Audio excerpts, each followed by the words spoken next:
Have you ever wondered who could be behind the most chilling, unsolved mystery of the 19th century, Jack the Ripper? In the late 1800s, an enigma was born in the heart of Victorian London, a tale that would send shivers down the spine of even the bravest souls. This is the story of Jack the Ripper, the infamous phantom who held London in a terrifying grip.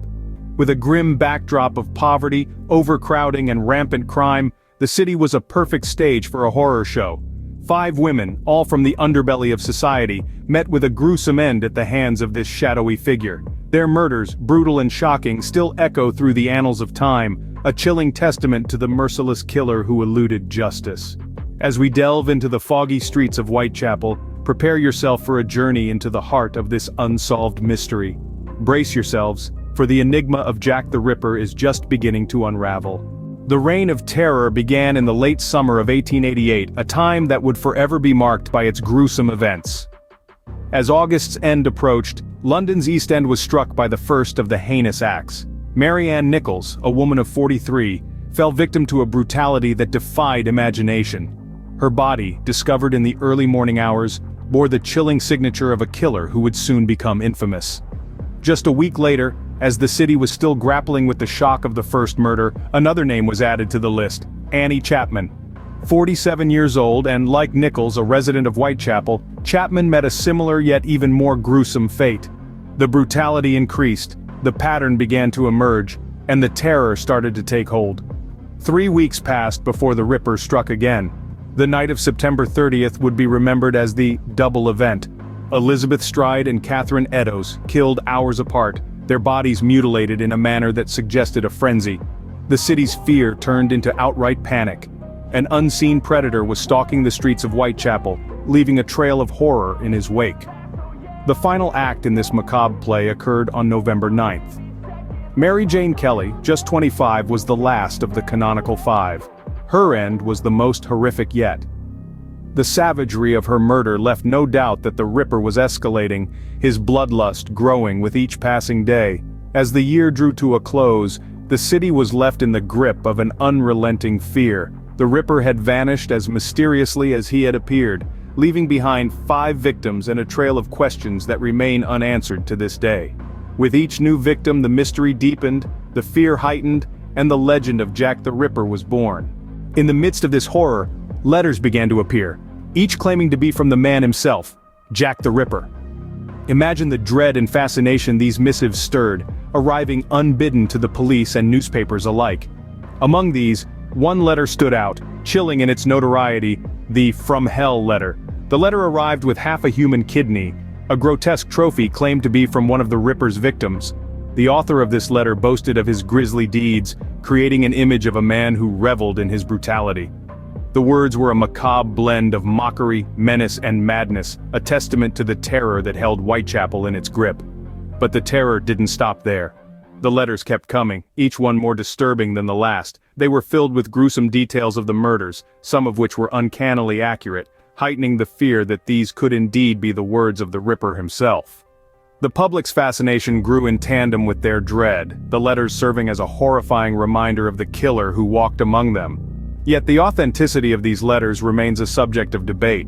Were they the actual words of the Ripper, or were they a cruel hoax designed to stoke the fires of fear and fascination? We may never know. Whether these letters were a cruel hoax or the actual words of the Ripper, they only added to the growing terror and fascination.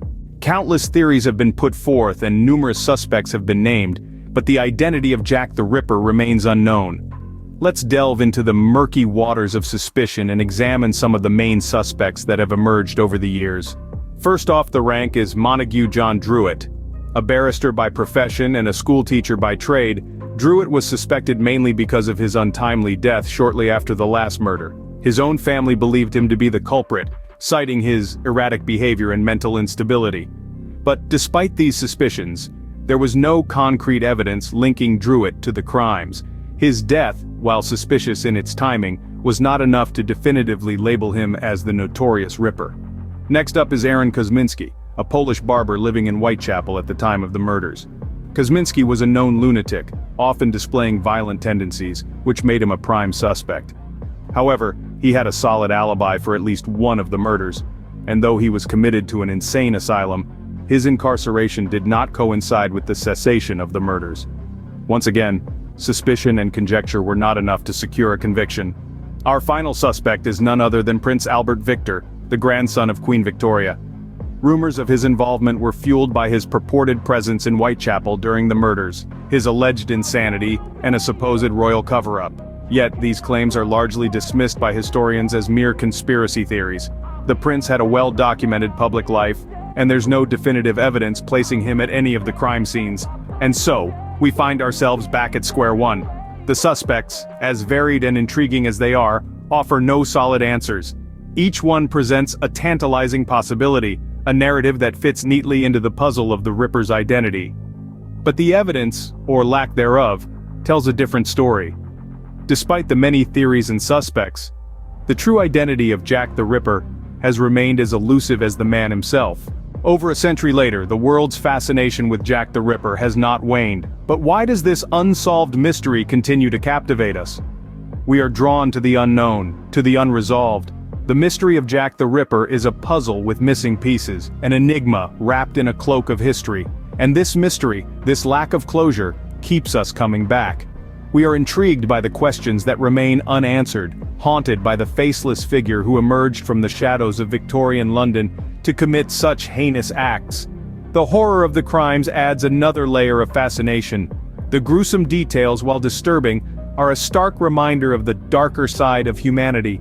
They force us to confront our own fears, to grapple with the reality of evil. We are both repulsed and riveted by the horror, unable to look away. The historical significance of the case also contributes to our enduring fascination. Jack the Ripper's reign of terror marked a turning point in criminal investigations. It was one of the first cases where forensic science was used, albeit in a rudimentary form. It also highlighted the stark social inequalities of the time, with the victims all coming from the most impoverished areas of London. The case has permeated popular culture, cropping up in books, films, and even video games. It has inspired countless fictional detectives and has been dissected by true crime enthusiasts and professional criminologists alike. The identity of Jack the Ripper has become one of the greatest whodunits of all time. In the end, perhaps it is the very mystery of Jack the Ripper, the unanswered questions and the unknown identity, that keeps us hooked, forever wondering who lurked behind the mask of history's most infamous killer.